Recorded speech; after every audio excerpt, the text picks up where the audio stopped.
ময়মনসিংহ ও ভোলা থেকে বাজারের সার্বিক পরিস্থিতি জানাতে যুক্ত হচ্ছেন সহকর্মী ইলিয়াস আহমেদ ও ছোটন সাহা। শুরুতেই যাচ্ছি সহকর্মী ইলিয়াসের কাছে। ইলিয়াস, আপনি তো বাজারে রয়েছেন, সার্বিক পরিস্থিতি কেমন দেখছেন এবং সবজি বাজারের দাম কি চড়া রয়েছে কিনা বিস্তারিত জানাবেন।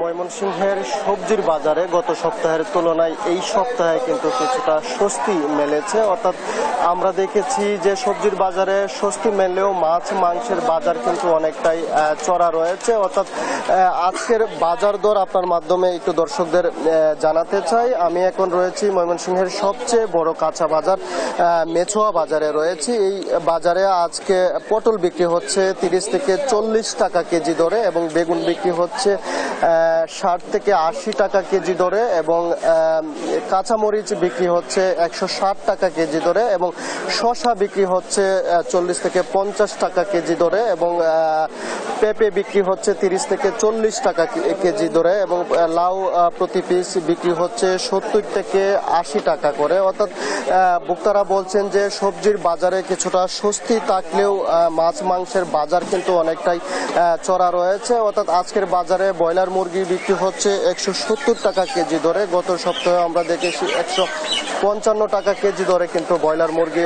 বিক্রি হয়েছিল এবং সোনালী মুরগি কিন্তু 280 থেকে 320 টাকা কেজি দরে বিক্রি হচ্ছে। এছাড়াও দেশি মুরগি বিক্রি হচ্ছে 450 টাকা কেজি দরে এবং ব্যবসায়ীরা বলছেন যে ঘন ঘন লোডশেডিং এর কারণে কিন্তু মুরগির উৎপাদন কমে যাওয়ায় কিন্তু গত সপ্তাহের তুলনায় এই সপ্তাহে মুরগির দাম কিছুটা বেড়েছে এবং এছাড়াও মাছের বাজারও কিন্তু অনেকটা চড়া রয়েছে। আমরা দেখেছি যে দেশি জাতীয় মাছ কিন্তু 400 থেকে 500 টাকার কমে কিন্তু পাওয়া যাচ্ছে না। অর্থাৎ সাধারণ ভোক্তা যারা রয়েছেন তারা বলছেন যে মাছ বাজার সহ সবজির বাজার অন্তত নিয়ন্ত্রণে আনতে মনিটরিং ব্যবস্থা জোরদার করা প্রয়োজন, সেই বিষয়টি তারা বলছিলেন এবং আমরা এই বিষয়টি নিয়ে যারা বাজার মনিটরিং করে থাকেন তাদের সঙ্গেও কথা বলেছিলাম। তারা বলছেন যে সাধারণ ক্রেতাদের নাগালের মধ্যে বাজার দর রাখতে তারা মনিটরিং ব্যবস্থা কিন্তু জোরদার করেছেন। এই ছিল আমার কাছে ময়মনসিংহ থেকে বাজার পরিস্থিতি নিয়ে সর্বশেষ তথ্য। আমরা এই বিষয়ে জানতে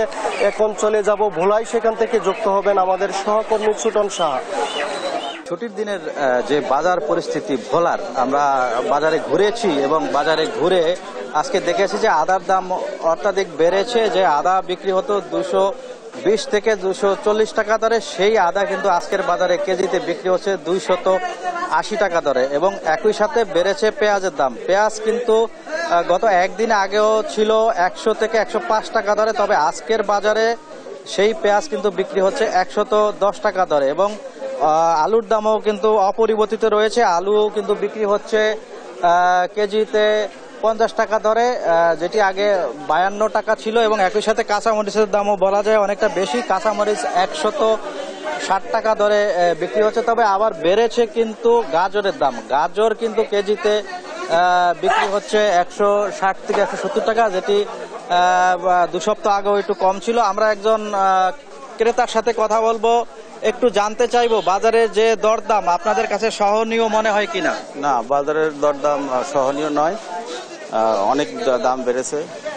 গত কয়েকদিনকার তুলনায় আজকে একটু বেশি মনে হচ্ছে।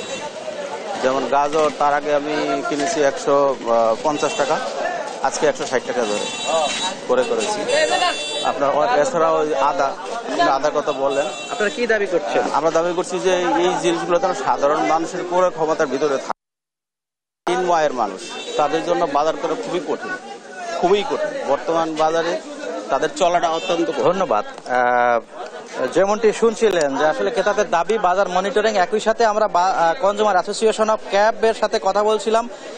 সেখানকার নেতৃবৃন্দ বলছিলেন তারা যে বাজার দর নিয়ন্ত্রণে তারা ভোক্তা অধিকারকে নিয়ে কিন্তু তারা মনিটরিং করছে এবং তারাও দাবি তুলেছে যাতে বাজার দর নিয়ন্ত্রণে চলে আসে এবং সাধারণ যারা ক্রেতা রয়েছেন তাদের দাবি যে বাজার মনিটরিং যদি হয় সেক্ষেত্রে এই দাম নিয়ন্ত্রণে চলে আসবে। তবে এখন যে অবস্থা, সবজির দাম কিছুটা স্থিতিশীল রয়েছে কিন্তু অন্যান্য পণ্যের দাম অনেকটাই বেশি। তো এ ছিল আমার কাছে ছুটির দিনে বাজার দরের পরিস্থিতি। ফিরে যাচ্ছি স্টুডিওতে ইশরাতের কাছে। ইশরাত। আপনাদের দুইজনকে অসংখ্য ধন্যবাদ। ময়মনসিংহ ও ভোলা থেকে বাজার পরিস্থিতি জানাচ্ছিলেন সহকর্মী ইলিয়াস আহমেদ এবং ছোটন সাহা।